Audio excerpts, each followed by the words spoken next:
शिवराय मंडळी, आज आपण बघणार आहे multiplication of two matrices. Okay, so माझ्याकडे फर्स्ट मॅट्रिक्स आहे दॅट इज ए 3 6 2 0 एलिमेंट्स आहे. देन सेकंड मॅट्रिक्सचे एलिमेंट्स आहे 1 2 5 1. ओके, सो आपल्याला याचं मल्टिप्लिकेशन फाइंड आउट करायचं आहे गाईज. सो मी इथे मल्टिप्लिकेशन फाइंड आउट करते. ए बी इक्वल टू, आता बघा इथे 3 6 जी आपली पहिली रो आहे, ठीक आहे, त्याचं मल्टिप्लिकेशन करायचं आहे आपल्याला नेक्स्ट मॅट्रिक्स सोबत. ठीक आहे, सो इथे बीचे एलिमेंट्स घेते 1 2 5 1.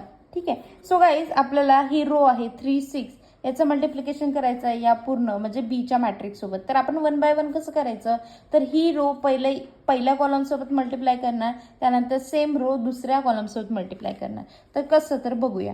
ठीक आहे, so 3 × 1 3 × 1 plus 6 × 5 6 × 5. Same for next column 3 × 2 3 × 2 plus 6 × 1 6 × 1. Okay, त्यानंतर next row that is 2 and 0. तर 2 and 0 ला पण परत आपण पहिल्या कॉलमसोबत मल्टिप्लाय करणार आणि देन दुसऱ्या कॉलमसोबत मल्टिप्लाय करणार. तर गाईज 2 × 1 करणार plus 0 × 5 0 × 5. Then again 2 × 1 sorry 2 × 2 plus 0 × 1 0 × 1. Okay, so आपण याचं बघूया मल्टिप्लिकेशन आपल्याला काय मिळतं. 3 × 1 किती होतं 3. देन याचं मल्टिप्लिकेशन 30 होतं. ठीक आहे, 30. Then 3 × 2 6 plus 6 × 1 6. After that for next row 2 × 1 2 plus 6 0 × 5 0.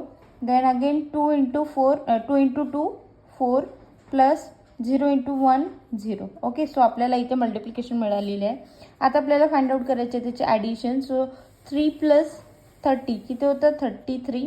Then 2 + 0 किती होतं 2. देन 6 + 6 12. 4 + 0 तर 4. तर आपल्याला फायनली दोन्ही याचं मल्टिप्लिकेशन मिळालेलं आहे 33 12 2 and 4. ओके, सो गाईज अशाच व्हिडिओसाठी आपल्या चॅनलला सबस्क्राईब करा आणि पायल टेक्नोमाला